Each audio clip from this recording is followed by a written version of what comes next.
ನಾಡಿನಾದ್ಯಂತ ಇವತ್ತು ನಾಗರ ಪಂಚಮಿ ಹಬ್ಬದ ಸಂಭ್ರಮಾಚರಣೆ ಎಲ್ಲೆಡೆ ಮನೆ ಮಾಡಿದೆ. ಸಾಕಷ್ಟು ಜನ ಭಕ್ತಾದಿಗಳು ಇವತ್ತು ನಾಗ ದೇವತೆಗೆ ಪೂಜೆಯನ್ನು ಸಲ್ಲಿಸುವುದರ ಮುಖಾಂತರವಾಗಿ ತಮ್ಮ ಭಕ್ತಿಯನ್ನ ದೇವರಲ್ಲಿ ಏನೆಲ್ಲವನ್ನು ಒಂದಷ್ಟು ಕೇಳ್ಕೊಳ್ಳೋದಕ್ಕೆ ಮುಂದಾಗ್ತಾ ಇರುವಂಥದ್ದು. ಇದೀಗ ಬೆಂಗಳೂರಿನಲ್ಲೂ ಸಹ ಅಷ್ಟೇ ವಿಶೇಷವಾಗಿ ಸಾಕಷ್ಟು ಭಾಗಗಳಲ್ಲಿ ಇವತ್ತು ನಾಗದೇವತೆ ಪೂಜೆಯನ್ನ ಮಾಡಲಾಗ್ತಾ ಇದೆ.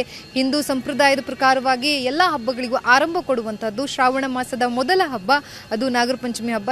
ಇದೀಗ ನಾನು ಮಲ್ಲೇಶ್ವರಂ ಕಾಡು ಮಲ್ಲೇಶ್ವರ ದೇವಾಲಯದಲ್ಲಿ ಪ್ರತಿಷ್ಠಾಪನೆ ಆಗಿರುವಂತಹ ನಾಗದೇವತೆಯ ಮೂರ್ತಿಗಳ ಮುಂಭಾಗದಲ್ಲಿದ್ದೀನಿ. ತಾವು ದೃಶ್ಯಾವಳಿಗಳಲ್ಲಿ ಗಮನಿಸ್ತಾ ಇರಬಹುದು ಯಾವ ರೀತಿಯಾಗಿ ನಾಗರ ಪಂಚಮಿ ಹಬ್ಬವನ್ನ ಸಡಗರ ಸಂಭ್ರಮದಿಂದ ಸಾಕಷ್ಟು ಜನ ಭಕ್ತ ನಾಗದೇವತೆಗೆ ಹಾಲನ್ನ ಎರೆಯುವುದರ ಮುಖಾಂತರವಾಗಿ ಶ್ರದ್ಧಾ ಭಕ್ತಿಯಿಂದ ಪೂಜೆಯನ್ನು ಸಲ್ಲಿಕೆ ಮಾಡಲಾಗ್ತಾ ಇದೆ.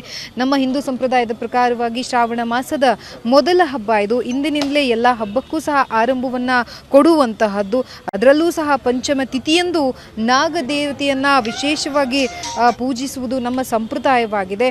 ಸೊ ಈ ನಿಟ್ಟಿನಲ್ಲಿ ಇವತ್ತು ಪೂಜೆಯನ್ನ ಮಾಡೋದಕ್ಕೆ ಮುಂದಾಗಿರುವಂತಹದ್ದು. ಇನ್ನು ದೇಶದ ಜೊತೆಗೆ ರಾಜ್ಯದಲ್ಲೂ ಸಹ ಬೇರೆ ಬೇರೆ ಭಾಗಗಳಲ್ಲಿ ಒಂದೊಂದು ರೀತಿಯಲ್ಲಿ ವಿಭಿನ್ನವಾಗಿ ಹಬ್ಬವನ್ನು ಆಚರಣೆ ಮಾಡುವಂತಹದ್ದು. ಅದರಲ್ಲೂ ಸಹ ಕರಾವಳಿ ತೀರ ಆಗಿರ್ಬೋದು, ಉತ್ತರ ಕರ್ನಾಟಕ ಆಗಿರ್ಬೋದು, ಆಯಾ ಭಾಗಗಳಲ್ಲಿ ಅದೇ ರೀತಿಯಾದಂತಹ ಪೂಜೆಯನ್ನ ಮಾಡಲಾಗುತ್ತೆ. ಇನ್ನು ಪವಿತ್ರ ದೇವಾಲಯಗಳಲ್ಲಿ ನೆಲೆಯಾದಂತಹ ನಾಗಶಿಲೆಯನ್ನ ಪೂಜಿಸುವುದಕ್ಕೆ ಇವತ್ತು ಜನರು ಮುಂದಾಗಿರುವಂತಹದ್ದು.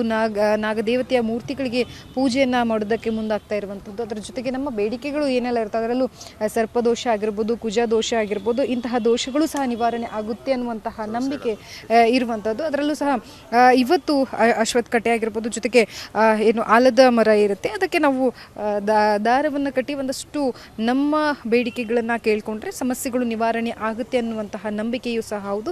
ಸೊ ಬೆಳಗ್ಗೆಯಿಂದಲೇ ಸಹ ಸಾಕಷ್ಟು ಜನ ಭಕ್ತಾದಿಗಳು ದೇವಸ್ಥಾನಕ್ಕೆ ಬಂದು ಈ ಒಂದು ಹಬ್ಬವನ್ನು ಆಚರಣೆ ಮಾಡೋದಕ್ಕೆ ಮುಂದಾಗ್ತಾ ಇರುವಂಥದ್ದು. ಶ್ರಾವಣ ಮಾಸದಲ್ಲೂ ಅದು ಒಂದು ಎಲ್ಲ ಹಬ್ಬಗಳಿಗೂ ಒಂದು ಆರಂಭವನ್ನು ನೀಡುವಂಥ ಹಬ್ಬ.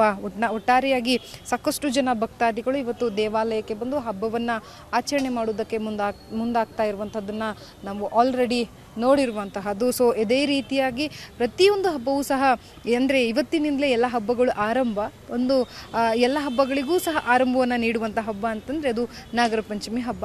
ಒಟ್ಟಾರೆಯಾಗಿ ಬೆಂಗಳೂರಿನಲ್ಲಿ ಸಾಕಷ್ಟು ಜನರು ಈ ಹಬ್ಬವನ್ನು ಆಚರಿಸುವುದಕ್ಕೆ ಮುಂದಾಗ್ತಾ ಇರುವಂಥದ್ದು. ಕ್ಯಾಮ್ರಾ ಪರ್ಸನ್ ವಿಶ್ವನಾಥ್ ಜೊತೆ ಲಕ್ಷ್ಮೀ ಬಾಗಲಕೋಟಿ, ಅಶ್ವಗ ನ್ಯೂಸ್, ಬೆಂಗಳೂರು.